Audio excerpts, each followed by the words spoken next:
All right, bringing a lot of Latino culture, and it's much needed, to San Francisco Mission District is Paul Flores. ¿Cómo estás, Paul? I'm good. All right. And you've been busy lately. I mean, you just ran over here from Chinatown. I think you're going to do something up there, and that's great. So we are here to talk about all this Latino culture. Absolutely. That you're doing for San Francisco's Mission District. I'm guessing it's mostly poetry, it's spoken word, it's music, it's theater. What am I missing, Pop? Tell us. A little bit of the visual arts, I think, that I have been working on a lot more is collaborating with painters, muralists. For the last show we did for History Matters in the Mission, I worked with Josue Rojas, and he painted a moving canvas of impressions of the mission from the 70s. So I like to incorporate the visual arts, and a lot of I'm working with Paul Flores, who does a lot of documentary film work on Chicano culture in California. So I've been incorporating a lot of it, not only just the performing arts, but also the visual arts. And you present all this beautiful Latino culture, I call it, just to summarize, in events. Is that right? And I'm a convener, bro. I like bringing people together. I like, this is the mission. We are used to being public. We like to see each other out. We want to know, hey, what are you doing? What's that guy trying to do over there? What is he saying? Hey, what are you talking about? We like to witness each other. That's how the mission is. So that's what I like. That's why I work here. That's why I live here. Is because I'm a public person. I have a big personality. I like interacting with my people. So we do things on the street. We do them in the venues. As an example, let's talk about the last event you did. It's called. It was a few weeks ago too. You presented 9 performances, 9 shows along 24th Street. What was it called? And what was your vision for doing that? History Matters in the Mission, it was called. And the idea was, we love this neighborhood, right? We love 24th Street specifically. And we have all these murals on the walls, right? We've got businesses and organizations that are 50 years old. But a lot of people that live here now are new. They don't know a lot about where we come from or who we are. What's a Chicano, right? We got to remind them, what is a Chicano? Why are there, Mexican imagery and images of Central America that are on our murals? A lot of people don't know what they are. So I was like, I want to do a piece that teaches folks about our history, right? But I wanted to focus on very local history. So I worked with a woman named Yolanda Lopez, who just passed. Yolanda Lopez. She was very instrumental in our community, right? She was. She was a Chicana feminist, and she painted the Virgen de Guadalupe like an athlete. She wanted to see women working. So her Virgen de Guadalupe paintings back in the 70s and 80s were very popular, particularly with the Chicanas. So she was a strong voice for our community as a woman, but she also was here working in the mission in '68 during the ethnic studies strike over at San Francisco State. So she had a lot of years here, right? Just like where the office we're at, right? Yeah, she was here. She was working right around here. Anyway, she was like, Paul, I was talking to her. I'm like, Yolanda, what could I do to really bring a sense of history back to the mission, so we could ground our community, where we come from, and how we got here, and what makes our neighborhood so beautiful. She says, Paul, you should be doing more street theater. You should be getting people outside to see each other again. Bring the music, but also bring the theater and bring the dance. And she goes, use big puppets. Make sure people can see you. And so she started to explain to me what radical street theater was back in the late 60s and early 70s, and it happened right here with the Mime Troupe and Carlos Baron and Teatro Esperanza. She started breaking down a lot of it for me, right? And so she goes, take this book, Paul, and she gave me a book called Radical Theater of the 60s. And she goes, you should do this. And she wanted me to do it about homelessness. She wanted me to comment on the arguments between San Francisco council members and Mayor Breed about how they fight about homelessness, but nothing really gets settled. Got it. And I was like, she's like, yeah, you need to make a puppet show about that. Have them beat each other up and nothing happens. Anyway, I ended up thinking more about what happened after 1968 and how the ethnic identity of this neighborhood really bloomed. So I want to interject. So a big thing for me is Latino history, and it seems like with you, you love Latino history, and you kind of want to educate us. Is there some truth to that? Diego Rivera said, anywhere you put a mural is an educational place. Okay? Diego Rivera said that. And that's what he did by painting, you know, all those murals about the native history of Mexico, right? Letting the Mexicanos know, you know, your history did not start with colonization. Your history goes back a lot further. So with your Latino culture that you've been bringing a lot here, I think the theme is history, Latino history. One of the things is to know where we come from, to remind people where we come from. All right. So let's talk about some past events that were some of your favorites. And then we'll talk about the future events. So you've done so many. What's been some of your past favorites? Well, the History Matters one was really cool because it brought everybody outside after COVID. And so we saw people reconnecting after 20 months. Nice. That was beautiful. I think before COVID happened, we did this really dope show that was for Paseo Artístico, and we were recognizing the Afro-Latinos in our community, right? And I've seen that a lot with your work. Yeah. You like to focus on the Afro-Latino, Afro-Peruvian, and especially Cuban. Yeah, I've seen a lot of Cuban, and I also have a lot of interest for that too. Yeah, I'm a quarter Cuban. My grandmother was born and raised in Havana, Cuba, and then I'm also Mexican too. Okay. So I was very interested in my own personal history, right? History. Yeah, absolutely. I want to know where I come from. How did as a matter of fact, you presented a Cuban throwback play here, which I really. It was called We Have Ire. And We Have Ire. And I went to it and I thought it was really fascinating how you interjected the music of the past Cubana and how the Cuban community, interacted with each other and their challenges. Hey, people didn't even know that this many Cubans lived in San Francisco. It's amazing. I had people come up to me going, hey, I didn't know there was Cubans in San Francisco. And I'm like, yeah, there are, bro. I mean, go to any salsa club. Everybody's dancing on the one. That's the Cuban style of dancing. Yeah, Cuban, also Puerto Rican. And Puerto Ricans in New York dance on the two, though. That's a different. Which is different, right? And also Dominicanos, right? Yeah. So tell me, what was your first Latino event in the Bay Area? And what year? I know you got to go back.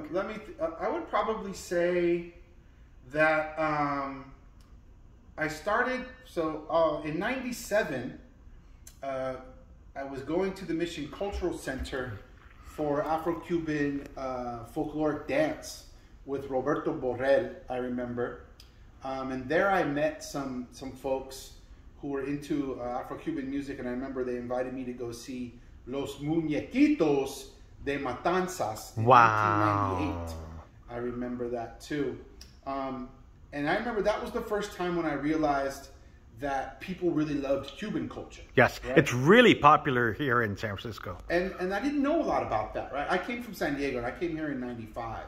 Yeah, you're a Chicano. Yeah, I came from San Diego, and so, when I started seeing just the diversity of Latino cultures, because it's not just Chicano and Cubano, but it's also Central American. That's the beauty Peruanos. Of our mission district, right? We carry everybody. We carry Mexico. We cover Central America, South America, and of course the Caribbean.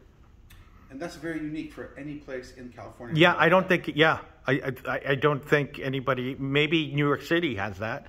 But why doesn't the mainstream press cover that? Why isn't the mainstream press talking about how diverse and talented our Latino community is here? We have Susana Arenas as a Cuban folkloric dancer who is probably one of the best, most respected dancers in the world for Cuban folkloric music, dance, and she works at a dance mission. And I don't ever see any profiles written about her. There are Cubans all over the world who'd be like, oh my gosh, Susana Arenas lives in San Francisco. And you know, she's an amazing dancer, but she also has a company. And and we have this is, of course, everybody knows Carlos Santana. We have that nice Santana from the 60s Santana mural on 24th. Right. And so there are, and that's all they know about the San Francisco Mission Tree. Well, maybe it's part of your mission, Paul, to present all these other things going on because you're so deep with others. That's my goal. This is my goal, is to raise the Latino image into a point where folks recognize us, you know, all of our contributions, not just in the mission, but through all of San Francisco. Again, history. Look at this place right here. So the Axolotl newspaper is the largest and oldest bilingual newspaper in California. 51 years. 51 years old, right? And I don't see people celebrating that. And it's in our neighborhood for sure. We get respect. But I feel like San Francisco is not really concerned with what Latinos do. And especially not in the arts, unless it's Dia de los Muertos. And then you see the symphony wants to represent and recognize Latino culture. Right. Because everybody loves Dia de los Muertos. And now since Coco, it's, we have to make it, you know, big. But it's like, we have other things that are happening, right? Look at the artists that are talking about, like, for instance, how young people and kids are being, you know, jailed at the border. You know, where's the coverage on that art, right, from our community? How about art about Civil War refugees from El Salvador? People should be, you know, covering that type of work. What about the Dominican folks and the Dominican immigrants who are trying to get over to Puerto Rico and then make it here? What about the Haitian immigrants that were crossing from Mexico? Exactly. And there were Cubanos in that group. You know what I'm saying? Of course. So I feel like there's so many things, and because we're not a monolith, you know, there's not just one Latino identity, because we compose so many. Folks have a problem understanding what we do. Yeah, we're Mexicans, we're Central Americans, South Americans, and we are Caribbeans. The culture can teach them. The culture can teach them. And what it seems like you love doing is presenting Latino art and music and theater and performance, Latino art, to not only raise awareness, but possibly find some solutions. That's what I see from you. I do think so. One of the solutions I have that I think is one of the motivations for me to create art is to see how can art help solve some social problems, right? How do we use art to get the attention of the health sector, for instance, to support the Latinos who are not getting government assistance in the neighborhood, right? Those folks who suffered in COVID, lost their jobs, lost their apartments, don't have free health care. How do we get them... And lost their lives. Right? That was a big deal for me. I was very upset that the city didn't know how to take care of our community, right? And so they came up with a few solutions, but since we were the most hit by COVID, I feel like the city was like, we don't know what to do with you. We don't know how to help you. You guys keep spreading it. What do we do to keep it? Well, if we're not getting government assistance, how are we supposed to feed our families, right? So part of it was like, you know, we need to advocate for our community as a whole. And you know, then we had Roberto Hernandez, you know, go start the food hub and the Latino task force. And you saw that was our own community trying to save our community. Gotcha. That's beautiful. We're always forced to do that. Yes, we are. We have to take care of ourselves instead of like getting any support. So part of it is saying, let's raise attention to that and put in place some conversations whose goal would be, what can the city do to create structures so that the next time there's a crisis, how do they support our community so that we don't spread the disease, or so that the crisis doesn't grow out of lack of understanding on the city's part of our community? Yeah, there's always going to be challenges in our Latino community, Paul, and I'm glad to see that you are there stepping up, you know, helping out. And the last thing I want to talk about is your next event. I believe it's Floricanto. Yeah, it's a Floricanto. What is that? Floricanto is a Chicano event, bro. This is a Chicano culture, you know. We brought it back from Mexico. Flower and song, you know. The Aztecas would come together on certain, you know, seasonal times to, you know, usually it was after harvest or whatnot, and they would celebrate through having the artists in the community sing and tell stories or poetry, right? And so they called it Floricanto for you know, singing and poetry. And that's how folks would spread, you know, the history of their tribes, right? And celebrate. And celebrate, yeah. It was a way to ground who we are and what we're thankful for, and then look at our talents that we have in our community. And so that grew in the 70s and 60s. 60s and 70s when the Chicano movement started, the artist wing of it, people like Alurista and Juan Felipe Herrera, those guys would start Floricantos, usually on the campuses or in the communities. And they would invite a lot of community-based people to come out and, like, you know, listen, play guitar, do some songs, you know, and then it would go on for days and usually be outside. When I came up as a poet in the 90s, we had Floricantos all over. This was in, like, you know, 95, 96, 97. And this was where? San Diego? All over California. Got it. We used to go to Floricantos in Santa Cruz. We used to go to Floricantos in Fresno, in Reno. Is that still going on? No, people don't do that no more. That okay, so you're the only one doing it. Right? I haven't seen a Floricanto, like, I mean, they have some every once in a while, but I haven't seen a Floricanto that's like that festival style. Yeah. Where you got like 15, 20 acts, and you got vendors, and you got people selling, you know, Chicano arts and crafts. You got people selling T-shirts with all that, you know, promoting the Chicano culture, and you got musicians. We're bringing Aslan Underground up from LA, who haven't played forever up here, right? And they're like... yeah, tell us about what we can expect. Who's performing? So this is a Chicano event. I want people to just be clear about that, right? Like, we're really promoting Chicano culture. So yeah, we're bringing a lot of Chicano artists from all over California and all around the Southwest. How many acts? There's at the November 19th event at Brava, which is called... that's next Friday? Yeah, next Friday. It's the Los Delicados 25th anniversary Floricanto. Los Delicados are a poetry collective here. I'm one of the members. We started in 96 right here on the street. So it's going to be you guys? Us. It'll be Aslan Underground, Alejandro Murguia, who's the poet laureate, you know, another Chicano. We're Kathy Arellano, born and raised right here, another Chicana poet. Will it just be poetry? No. Deuce Eclipse is performing. So Deuce is a Nicaraguan from San Francisco who, you know... yeah, he's amazing. Playing with Zion I and Bang Data. He's performing. DJ Agana is performing. Okay. We brought American Book Award winner Amalia Ortiz from San Antonio, Texas. She's coming. So you got a lot of cats performing up. And it's going to be next Friday. Next Friday at Brava, 7 o'clock. 7 o'clock, doors open, Brava Theater.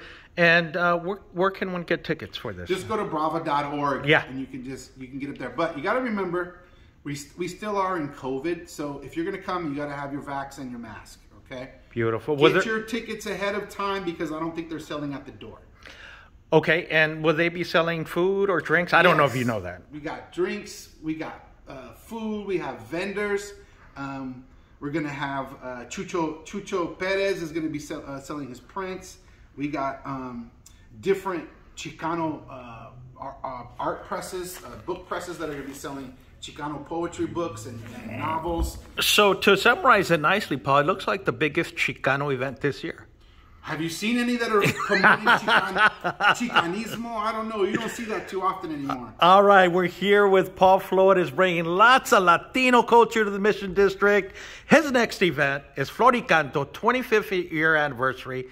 Next Friday, not this Friday, November 19th 7 p.m. at the amazing Brava Theater on 24th and Mission. Get your tickets on brava.org online. And Paul, it's a pleasure. Thank you, LatinBayArea.com, my friend Mario Cruz. Nos vemos.